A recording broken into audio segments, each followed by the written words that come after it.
వచ్చారు ఇంకా రావాలి ఫార్వర్డ్ చేస్తారు.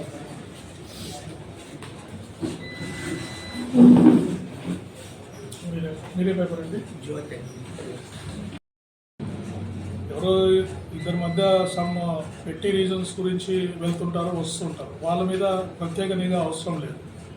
బట్ ఎవరైతే ఇట్లా ప్రత్యేకంగా నేరాలు అంటే సూడో ఫైల్స్ అంటారు, వాళ్ళు చిన్నపిల్లలు నేరాలు పెట్టేవాళ్ళు, అటువంటి వాళ్ళ మీద కంపల్సరీగా సస్పెక్ట్ షీట్స్ ఓపెన్ చేసి వాళ్ళ మీద వాచ్ పెట్టడం జరుగుతుంది.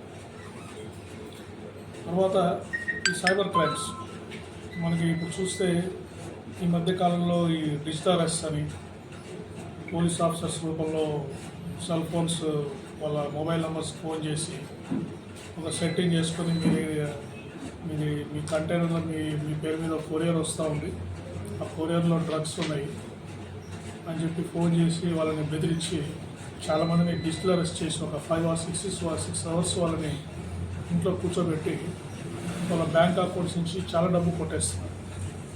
చాలామంది ఎడ్యుకేటెడ్ వాళ్ళు కూడా దీనికి ఈ ట్రాప్లో పడిపోతున్నారు.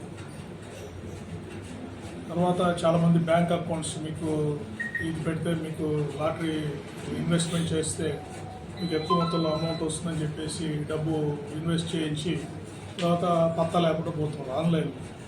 సో ఇటువంటి సైబర్ క్రైమ్స్ ఇవన్నీ బాగా పెరుగుతున్నాయి ఈ కాలంలో. అందుకే ఈ అవేర్నెస్ ప్రోగ్రామ్స్ ఇన్వెస్టిగేషన్ దీంట్లో ఇన్స్పెక్టర్ గారు చేస్తారు. దీంట్లో ముఖ్యంగా వచ్చిన ఇబ్బంది ఏంటంటే ఈ నేరగాళ్ళందరూ కూడా వేరు వేరు రాష్ట్రాల్లో నివసిస్తూ ఉంటారు. ఈ రాజస్థాన్, హర్యానా ఆ ప్రాంతాల్లో వాళ్ళు నివసిస్తూ ఉంటారు. తర్వాత అది ఇన్వెస్టిగేషన్ కూడా చాలా కష్టం. ఈ కేసెస్లో వచ్చిన తర్వాత కూడా అక్కడికి వెళ్ళాలి, అక్కడ పోలీస్ కోఆపరేషన్ తీసుకోవాలి, పట్టుకోవాలి, రికవరీ చేయాలంటే చాలా టైం కన్జ్యూమింగ్ ప్రాసెస్. సో అందువల్ల ప్రివెంట్ చేయడమే ఒకటే చాలా మంచిది. ప్రివెంట్ చేయాలి అంటే ప్రజల్లో దీని గురించి చాలా ఎక్కువగా అవేర్నెస్ క్రియేట్ చేయాలి. ఈ 1930 టోల్ ఫ్రీ నెంబర్ నేను ఎక్కడికి వెళ్ళినప్పుడు చెప్తూ ఉన్నాను.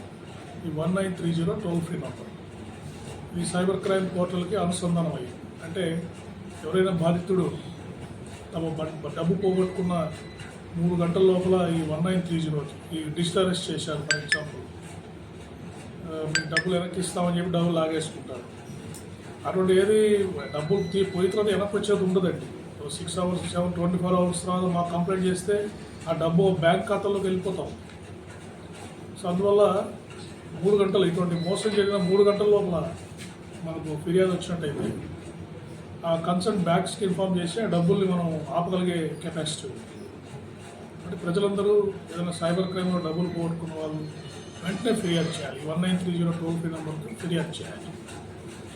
సో అంతేకాకుండా ఇన్వెస్టిగేషన్ క్యాపబిలిటీస్ కూడా మేము ఆఫీసర్స్కి పెంచుతున్నాము, ట్రైనింగ్ ప్రోగ్రామ్స్ ఇస్తున్నాము. ఇన్స్పెక్టర్స్ ఎస్పెషల్లీ ఇన్స్పెక్టర్స్ దీంట్లో ఇన్వెస్టిగేషన్ చేస్తారు. ఎస్ఐస్ పోలీస్ స్టేషన్కి కంప్లైంట్ వచ్చినప్పుడు కూడా వెంటనే వాళ్ళని బాధితుల్ని 1930కి ఫోన్ చేయించడము, తర్వాత మళ్ళీ కేసు కావాలంటే కేసు కట్టడం, అట్లా అవేర్నెస్ ప్రోగ్రామ్స్ మా స్టాఫ్ కూడా ఏర్పాటు చేస్తున్నాము. అంతేకాకుండా బ్యాంకర్స్ కూడా ఈ మధ్య అవేర్నెస్ ప్రోగ్రామ్స్ 2-3 జిల్లాల్లో ఏర్పాటు చేశామండి.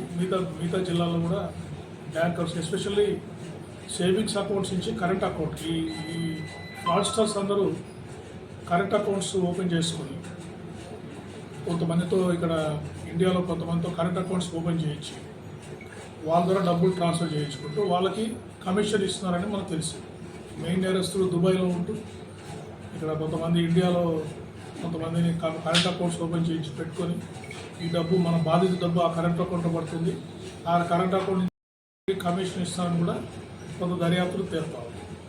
అంటే బ్యాంకర్స్ కూడా ఈ కరెంట్ అకౌంట్స్ సేవింగ్స్ అకౌంట్స్ నుంచి కరెంట్ అకౌంట్స్కి డబ్బులు ట్రాన్స్ఫర్ అవుతున్నప్పుడు వాళ్ళు ఎటువంటి ప్రికాషన్స్ తీసుకోవాలని కూడా అవేర్నెస్ ప్రోగ్రామ్స్ బ్యాంకర్స్ కూడా రెగ్యులర్గా పెట్టడం జరుగుతుందండి.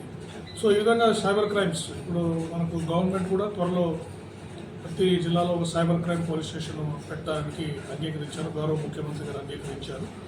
సో అందువల్ల ఈ సైబర్ క్రైమ్ కూడా మనము ఎఫర్ట్స్ ఇప్పుడు చేస్తున్నాం కాబట్టి త్వరలో ఈ కొంత అవి అదుపులోకి వచ్చే అవకాశం ఉంది. సో ఈ చర్యల ద్వారా రేంజ్లో అన్ని విషయాల్లో మేము ఫోకస్ పెట్టి ఎటువంటి ప్రాబ్లం లేకుండా చూసుకుంటాం. చేయడం ఈ కార్యక్రమాలన్నీ కూడా మేము చేస్తాం.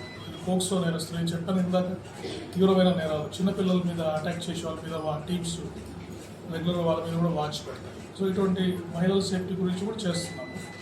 అంటే మేము చాలా వీడియోస్ తీసుకొస్తున్నాం ఇప్పుడు మహిళల సేఫ్టీ మీద, సైబర్ క్రైమ్స్ మీద చాలా వీడియోస్ తయారవుతున్నాయి. కొన్ని ఉన్నాయి, ఆల్రెడీ ఉన్నాయి. సో మా దగ్గర ప్రతి పోలీస్ స్టేషన్లో ప్రొజెక్టర్స్ ఉన్నాయి, సర్కిల్ లెవెల్లో ప్రొజెక్టర్స్ ఉన్నాయి, పబ్లిక్ అడ్రస్ సిస్టమ్స్ ఉన్నాయి. ఈ సైబర్ క్రైమ్ తర్వాత ఈ రోడ్ యాక్సిడెంట్స్, మీరు చెప్పినట్టు రోడ్ యాక్సిడెంట్స్ ఏ విధంగా ట్రావెల్ చేస్తే హెల్మెట్ పెట్టుకుని వెళ్ళాలి, స్పీడ్ ఎక్కువ వెళ్ళకూడదు, తాగి మద్యం సాగించి డ్రైవింగ్ చేయకూడదు. ఇటువంటి ఎడ్యుకేషన్ ప్రోగ్రామ్స్ రోడ్ యాక్సిడెంట్స్ మీద కానీ, సైబర్ క్రైమ్స్ మీద కానీ, మహిళల భద్రత మీద కానీ వీటన్నిటిని గ్రామాల్లో మేము రెగ్యులర్గా ప్రచారము ఎస్ఐస్ విజిట్ చేసినప్పుడు అక్కడ ఫిలిమ్స్ ప్రదర్శించి గ్రామస్తులకు, ప్రజలకు అవేర్నెస్ ప్రోగ్రామ్స్ కూడా చేయమని ఎస్పీలకి నేను చెప్పడం జరిగింది. సో ఈ ఫిలిమ్స్ అంతా చేసిన తర్వాత అది కూడా మేము ఎడ్యుకేషన్ ప్రజలకి స్టార్ట్ చేస్తాం. సో ఈ విధంగా కూడా అవేర్నెస్ వస్తే ఏదైనా కానీ సైబర్ క్రైమ్ కానీ, రోడ్ యాక్సిడెంట్ కానీ ఇవన్నీ కూడా ప్రజల్లో చైతన్యం వచ్చినప్పుడే కొంతవరకు ఇవన్నీ తగ్గే అవకాశం ఉంది.